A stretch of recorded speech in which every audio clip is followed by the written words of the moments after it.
কেউ একজন না যথার্থই বলেছেন, নামে কি এসে যায়। আর এই কথাটা আজকের বইয়ের জন্য তো ভীষণই মানানসই।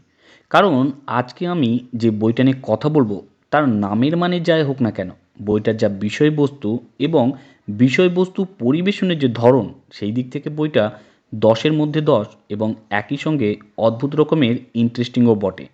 এবার বইটা অদ্ভুত কারণ আপনি আজ পর্যন্ত যা যা কিছু জেনে এসেছেন, যা যা কিছু পড়ে এসেছেন, ভালো পরামর্শ হিসাবে যা যা কিছু শুনে এসেছেন, কোথাও না কোথাও এই বইটা ঠিক তার উল্টো কথা বলে।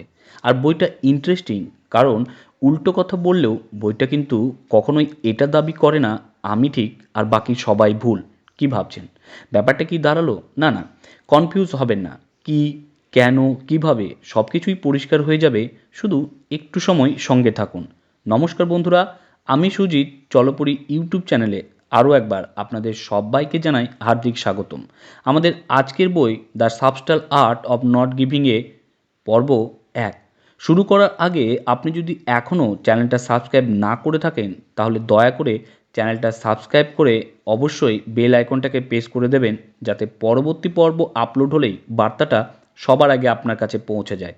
তাহলে চলুন শুরু করা যাক। অধ্যায় 1, চেষ্টা করবেন না। চার্লস বুকোস্কি নামের এক লোক পোস্ট অফিসের একটা ছোট্ট কাজ করে কোনো রকমে তার দিন কাটাতো।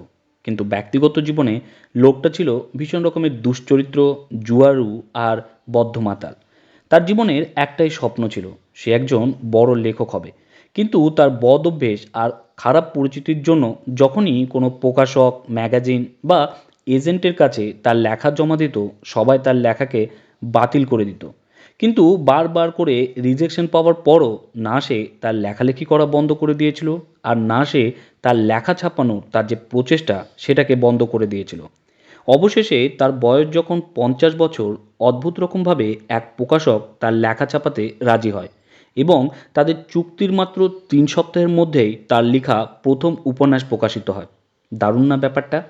দেখুন, এটা এমন একটা গল্প যেটা আমাদের সমাজ বারবার করে শুনতে পছন্দ করে, গর্ব করে অন্যকে বলতে পছন্দ করে, দেখো সে কখনো হার মানেনি, সে কখনো চেষ্টা করা থামায়নি, আর তাই জীবনের শেষ লগ্নে হলেও নিজের স্বপ্নকে সত্যি করতে পেরেছে। কিন্তু আপনি কি জানেন এই লোকটা যখন মারা যান তখন তার সমাধির উপর কি লিখতে বলেছিলেন? ডোন্ট ট্রাই, মানে চেষ্টা করবেন না। সত্যি বলতে প্রথম উপন্যাসের হাত ধরেই খ্যাতি, সাফল্য, টাকা পয়সা আসার পরও তিনি কখনো নিজেকে বদলানোর চেষ্টা করেননি, কারণ তিনি খুব ভালো করেই জানতেন তার সাফল্য সাহিত্যের আকাশে একটা উজ্জ্বল নক্ষত্র হয়ে ওঠার কোনো স্বপ্ন বা জীবনে জয়ী হয়ে ওঠার কোনো ডিটারমিনেশন থেকে আসেনি। তার সাফল্য এসেছে, তিনি খুব ভালো করেই জানতেন তিনি একজন লুজার, এবং এটাকে মেনে নিয়ে সততার সঙ্গে তিনি যা লিখতেন তার হাত ধরে। আমি জানি আপনি এখন ভাবছেন আপনি যদি কোনো রকম চেষ্টাই না করেন তাহলে আপনার স্বপ্নের বাড়িটা কি করে তৈরি হবে, আপনার সিক্স প্যাক মাসেল, বড় গাড়ি, আপনার প্রমোশন, বিদেশ ভ্রমণ, বাচ্চাদের ভালো এডুকেশন, সেগুলোই বা কী করে হবে? একদম ভীষণই প্রাসঙ্গিক প্রশ্ন। কিন্তু মুশকিলটা হলো, আপনি যদি একটু গভীরভাবে চিন্তা করেন দেখবেন বিভিন্ন সময়ে আমরা ভালো উপদেশের নামে যে কথাবার্তা শুনি সেগুলো আসলে বেশি বেশি করে আমাদের সামনে সেই জিনিসগুলোকেই তুলে ধরে যার অভাব এই মুহূর্তে আমাদের জীবনে সবচেয়ে বেশি। এই জিনিসগুলো শুধু বারবার করে আমাদের এটাই মনে করিয়ে দেয় আমাদের কি হওয়ার কথা ছিল, আমরা কি হতে পারতাম কিন্তু এখনও হয়ে উঠতে পারিনি। আর তাই লেখক বলেন, কোনো একটা মানুষ যদি অন্য লোকের কথায় হঠাৎ করে টাকা রোজগারের নতুন নতুন মাধ্যমগুলো সম্পর্কে জানতে শুরু করে, শিখতে শুরু করে, তাহলে এর মানে দাঁড়ালো লোকটা মনে প্রাণে মেনে নিচ্ছে এই মুহূর্তে তার কাছে যথেষ্ট টাকা নেই। কোনো মহিলা যদি নিজেকে অন্যের চোখে সুন্দর করে তোলার জন্য বোকা বোকা চেষ্টা করতে শুরু করে, অ্যাফরমেশনের নামে আপনার সামনে দাঁড়িয়ে সারাদিন যদি শুধু এটাই বলতে শুরু করে, আমি কত সুন্দর, আমি কত সুন্দর, তাহলে এর মানে দাঁড়ালো তিনি মেনে নিচ্ছেন ইতিমধ্যে তিনি অতটা সুন্দরী নন। একই রকমভাবে কোনো মানুষ যদি রিলেশনশিপটাকে কি করে ঠিক করা যায় তার জন্য বিভিন্ন রকম সেমিনার অ্যাটেন্ড করে সেই সম্পর্কে জানতে শুরু করেন, তার মানে হলো তিনি মেনে নিচ্ছেন ইতিমধ্যে তিনি অতটা রোমান্টিক নন। আর কোনো মানুষ যদি আরও সফল হওয়ার বিষয়ে বোকা ভিজুয়ালাইজেশনগুলোর অনুসরণ করতে শুরু করেন, তার মানে তিনি মেনে নিচ্ছেন এখনও পর্যন্ত তিনি ততটা সফল হয়ে উঠতে পারেননি। এবার আপনি বলুন তো, প্রকৃতপক্ষে যে লোকটা সুখী তার কি বোকা ভিজুয়ালাইজেশন করার প্রয়োজন পড়ে যে সে সুখী? প্রকৃতপক্ষে যে লোকটা আত্মবিশ্বাসী, প্রকৃতপক্ষে যে লোকটা ধনী, তাকে কি এটা প্রমাণ করার প্রয়োজন পড়ে যে সে আত্মবিশ্বাসী, সে ধনী? না, তারা এর প্রয়োজন বোধও করে না, আবার প্রমাণ করার চেষ্টাও করে না। অধ্যায় ২, যত বেশি ততই খারাপ। বর্তমান সময়ে আমরা যে ধরনের সমাজে বাস করছি, টিভিতে এবং অন্যান্য জায়গায় যে ধরনের বাণিজ্যিক বিজ্ঞাপন দেখছি, সেগুলো শুধু একটা জিনিসের দিকেই ইঙ্গিত করে, আর তা হলো যত বেশি ততই ভালো। মানে যত বেশি টাকা উপার্জন করতে পারবেন ততই ভালো, যত বেশি অভিজ্ঞতা অর্জন করতে পারবেন ততই ভালো, যত বেশি বেশি করে বিলাসবহুল গাড়ি থাকবে, বাড়ি থাকবে, দামি দামি আপডেটেড মোবাইল ফোন থাকবে, যত বেশি বেশি করে আপনার হাতে বিকল্প থাকবে ততই ভালো। কিন্তু বেশি সবসময় ভালো না, বরং এর উল্টোটা সত্যি। আমরা যত কম পাই ততই বেশি খুশি হই।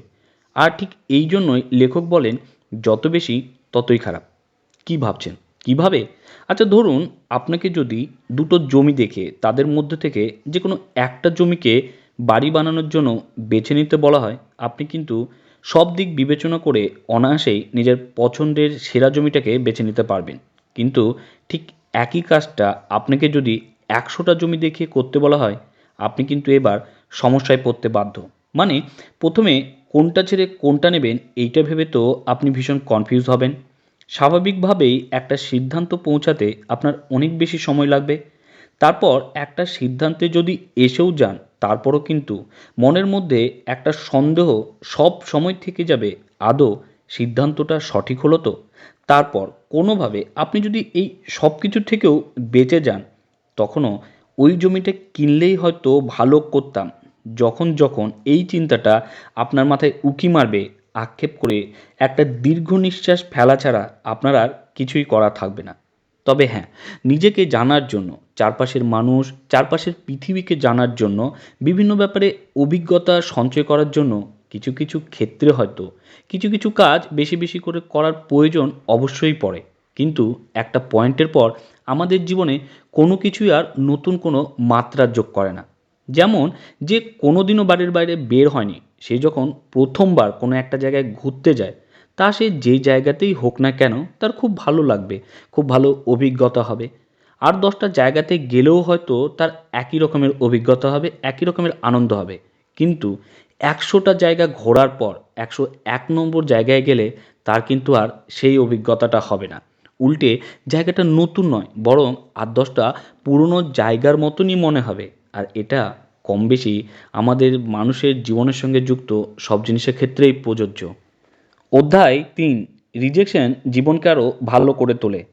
প্রাথমিকভাবে রিজেকশন বেদনাদায়ক মনে হলেও এটা ভীষণই রকমের গুরুত্বপূর্ণ একটা জীবনী কৌশল। দেখুন, কেউ এমন একটা সম্পর্কে নিজেকে আটকে রাখতে চায় না যেখানে তার কোনো সম্মান নেই, মানসিক শান্তি নেই। কেউ নিজেকে এমন কোনো কাজে বা এমন কোনো ব্যবসায় আটকে রাখতে চায় না যে কাজটা সে নিজেই পছন্দ করে না, আবার বিশ্বাসও করে না যে আদৌ কাজটা সাকসেস হবে কিনা। কেউ এমন কোনো জায়গা যেতে চায় না যেখানে তাদের প্রাণ খুলে কথা বলার সুযোগই দেওয়া হয় না। কিন্তু বারবার করে মানুষ এই কাজগুলোই করে। কিন্তু কেন জানেন? কারণটা হলো রিজেকশনকে এড়িয়ে চলাকে প্রায় আমাদের কাছে জীবনকে আরও ভালো, আরও সুন্দর করার একটা উপায় হিসাবে তুলে ধরা হয়।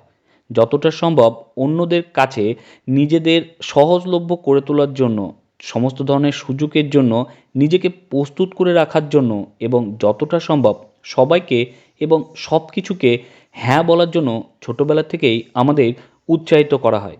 কিন্তু আমাদের সবারই রিজেক্ট করা এবং রিজেক্ট হওয়ার পর কিভাবে মানসিকভাবে নিজেকে সামলাতে হয় ছোটোবেলা থেকেই তা শেখা উচিত। কারণ রিজেকশনকে এড়িয়ে আমরা হয়তো তাৎক্ষণিক কিছু আনন্দ, কিছু সুখ পেতে পারি, কিন্তু অদূর ভবিষ্যতে এটা আমাদের জীবনকে অর্থহীন আর উদ্দেশ্যহীন ছাড়া কিছুই করে তোলে না। যেমন পড়াশোনার সময় পড়াশোনা বাদ দিয়ে বন্ধুদের সঙ্গে আড্ডা দিতে বা সোশ্যাল মিডিয়ায় সারাদিন আঙুল নাড়াতে সবারই ভালো লাগে, কিন্তু এই ডিস্ট্র্যাকশনগুলোকে রিজেক্ট করে পড়াশোনায় ফোকাস না করলে দেখবেন আজকে আপনি যাদের সঙ্গে আড্ডা মারছেন অদূর ভবিষ্যতে তারাও আর আপনার পাশে নেই। মনে রাখবেন, রিজেকশন জীবনের খুবই স্বাভাবিক একটা অংশ।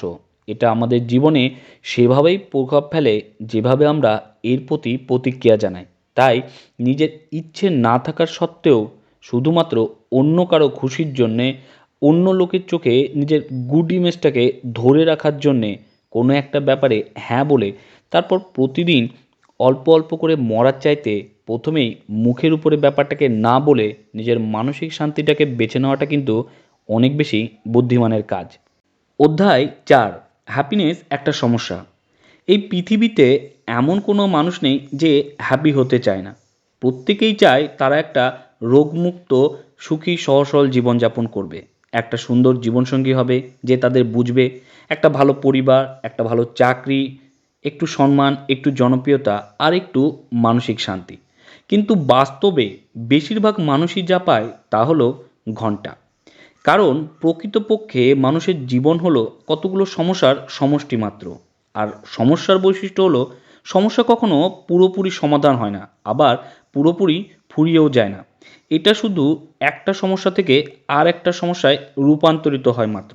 যেমন ধরুন, সবাই আপনাকে বলছে আপনি মোটা হয়ে যাচ্ছেন, আপনার ওজন বেড়ে যাচ্ছে। সমাধান হিসাবে আপনি জিম জয়েন করে জিম করতে শুরু করলেন। এইবার আপনার জীবনের নতুন সমস্যা হলো, ইচ্ছে না থাকলেও সকালবেলায় আপনার ওই আরামের ঘুমটার মায়া কাটিয়ে আপনাকে এখন রোজ সকালে ঘুম থেকে উঠে তৈরি হতে হচ্ছে যাতে আপনি ঠিক সময়ে জিমে যেতে পারেন। বরাবরই আপনার বউ, আপনার গার্লফ্রেন্ড অভিযোগ করে বলে আপনি আর আগের মতো রোমান্টিক নেই, আগের মতো আর সময় দিতে পারেন না, বাইরে কোথাও খেতে নিয়ে যান না, বেড়াতে নিয়ে যান না। আর এটা নিয়ে মাঝে মাঝেই দুজনের মধ্যে তর্কাতর্কি, রাগ, অভিমান লেগেই থাকে। সমাধান হিসাবে আপনি মাসে অন্তত ২ দিন করে বেড়াতে যাওয়া আর বড় কোনো রেস্টুরেন্টে ডিনার করার প্ল্যান করলেন। এইবার আপনার জীবনের নতুন সমস্যা হলো অফিসের ব্যস্ত সময়সূচির মধ্যে থেকে প্রত্যেক মাসে ওই ২টো দিন বের করা, আর দ্বিতীয়ত প্রতিবার বাইরে ডিনার করার জন্য অতিরিক্ত পর্যাপ্ত টাকার জোগাড় করা। হ্যাপিনেস যে একটা সমস্যা তার আরও একটা বড় কারণ হলো মেন্টালি আর বায়োলজিক্যালি আমরা এমনভাবে তৈরি হয়ে গেছি যেখানে আমাদের খুশি হওয়ার জন্য প্রত্যেকবার একটা নতুন কিছুর দরকার হয়। মানে আরও একটা নতুন গাড়ি, আরও একটা নতুন বাড়ি, আরও একটা প্রমোশন, আরও একটা বাচ্চা, আর একটা বিদেশ ভ্রমণ।